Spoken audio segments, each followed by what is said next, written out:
ఈరోజు ఇంకా చెప్పదలుచుకుంటే సోషల్ మీడియాలో వైఎస్ఆర్సీపీ చేస్తున్నది ఉద్యోగం, సోషల్ మీడియాలో తెలుగుదేశం పార్టీ చేస్తున్నది ఉద్యమం, స్వచ్ఛంద స్వాతంత్ర్య ఉద్యమం.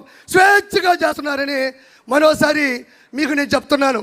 వాళ్ళు విచ్చలవిడిగా ప్రసంగాలు చేసినా, అతను ప్రసంగా మాట్లాడినా, సోషల్ మీడియాలో దారుణాతి దారుణమైన పోస్టులు పెట్టినా, ప్రెస్ మీట్లు పెట్టినా, బూతులు మాట్లాడినా, అవమానించినా ఏ ఒక్కరూ మన వాళ్ళు సంయమనం పాటిస్తున్నారు తప్ప తిరిగి ఆ విధంగా ప్రవర్తించట్లేదు. దానికి ఉదాహరణ నేనే. నా భార్య ఓయోలో దొరికింది, ఏరే వాళ్ళతో ఉంది అని దుష్ప్రచారం చేసి ఆర్టికల్ను చిత్రీకరించి పెడితే నాకు కోపం వచ్చి మాట్లాడదాం అనుకున్నా. కానీ మా నాయకుడు వెనక నుంచి అటు కొట్టాడు. అది మనం చేయకూడదు, అది మన విషయం కాదు, మన పసుపు సైన్యంలో అది లేదు అంటే వెనక్కి తగ్గినటువంటి ఆలోచన నాది. ఇది ప్రత్యక్ష ఉదాహరణ. దీనితో పాటు గ్రామ స్థాయి నుండి, మండల స్థాయి నుండి, జిల్లా స్థాయి నుండి, రాష్ట్ర స్థాయి నుండి, ప్రపంచ స్థాయి వరకు కొన్ని కోట్ల మంది లక్షలాది వాట్సాప్ గ్రూపుల ద్వారా, స్టేటస్ల ద్వారా, యూట్యూబ్, ఫేస్బుక్, ఎక్స్, ఇన్స్టాగ్రామ్, సొంతంగా యూట్యూబ్ ఛానల్ ద్వారా సామాన్య ప్రజలకి సమంజసంగా విషయం వెళ్ళేటట్టు ప్రచారం చేస్తున్న ప్రతి ఒక్కరికి ధన్యవాదాలు. ఇక్కడ మనం ప్రముఖంగా చెప్పుకోవాలి. వాళ్ళు ఎలా విష ప్రచారాలు చేశారు అంటే, గూగుల్ డేటా సెంటర్ డేటాకి మైండ్ అప్లై చేస్తే అది గోడౌన్ తాళం వేసుకొని వెళ్ళిపోతారు.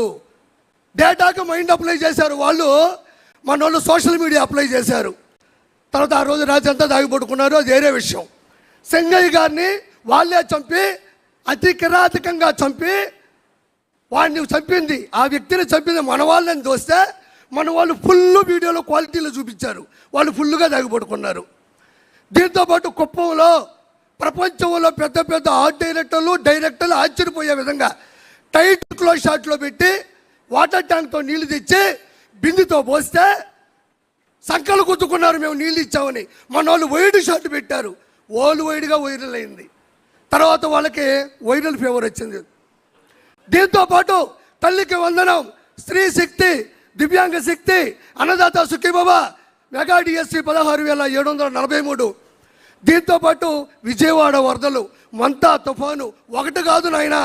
బాబు గారు అక్కడ ఇచ్చారు అంటే రెడీగా ఉంటారు. జులై సినిమాలో బ్రహ్మానందంగా దొరికిపోతూ ఉంటారు.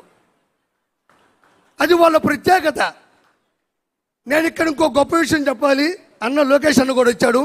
సార్, చాలామంది ఎన్నిసార్లు ఈ విషయం చెప్పారు నాకు తెలియదు, కానీ అప్పట్లోనే ప్యాన్ ఇండియా సినిమా ఒకే ఒక్కడు. ఆ ఒకే ఒక్కడు సినిమా తీసింది ఇన్స్పిరేషన్ నారా చంద్రబాబు నాయుడు గారు. ఎంతమంది చెప్పారో నాకు తెలియదు. ఇది శంకర్ గారు, ప్రొడ్యూసర్ గారు, అప్పుడు డిస్ట్రిబ్యూటర్లు, ఎగ్జిబ్యూటర్లు చెప్పినటువంటి సత్యం. ఆ సినిమా ఒకే ఒక్కడు. ఒక్కరోజు సీఎం అయితే ఆ సీఎం ఏం చేస్తాడు అనేది ఆ సినిమా తీశారు. Super duper hit. తమిళ వాళ్ళు చిత్రీకరించిన సినిమా ఇన్స్పైర్డ్ బై సార్. అయితే నేను ఎందుకు చెప్పానంటే, ఈరోజు నారా లోకేష్ గారు, మేము సోషల్ మీడియా ద్వారా ప్రతి ఒక్క విషయాన్ని మేము తొక్కి తోస్తుంటే మేము చేస్తున్నాం సోషల్ మీడియా. కానీ అది పూర్తయితే, ఆ ప్రక్రియ పైకి వెళ్తే చాలా ఆనందంగా ఉంటుంది. ఈరోజు పునర్విక కావచ్చు, అదే స్కూల్లో అన్నం బాగా లేకపోతే కావచ్చు, లేదంటే ఇతర దేశాల్లో బానిసత్వంలో నలిగిపోతున్న విషయాన్ని కావచ్చు, మేము అలా తోస్తే రెడీగా ఉంటారు నారా లోకేష్ గారు. అలా రావడం బుద్ధౌ తేయ్ అంటే మేము ఏం చేసినా సపోర్ట్ చేస్తున్నారు.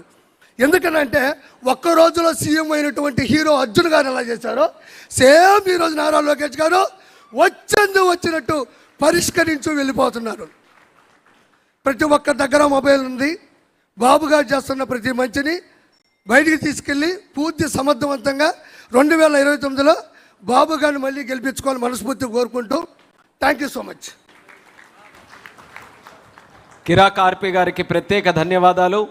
ఆయన ద్వారా మాట్లాడినటువంటి మాటల్లో సోషల్ మీడియా తాలూకా బాధ్యత మన కార్యకర్తల మీద, స్వచ్ఛందంగా పనిచేస్తున్నటువంటి వ్యక్తుల మీద ఏ రకంగా ఉంటుందనేది చాలా స్పష్టంగా తెలియజేయడం జరిగింది. క్షేత్రస్థాయిలో మన కార్యకర్తలు పనిచేసినప్పుడు శారీరకంగా ఎంత ఒత్తిడి ఫీల్ అవుతారో, మరి సోషల్ మీడియాలో పనిచేస్తున్నటువంటి కార్యకర్తలు కూడా మానసికంగా అంత ఒత్తిడికి గురవుతారనేది కూడా మనం గుర్తించాలి.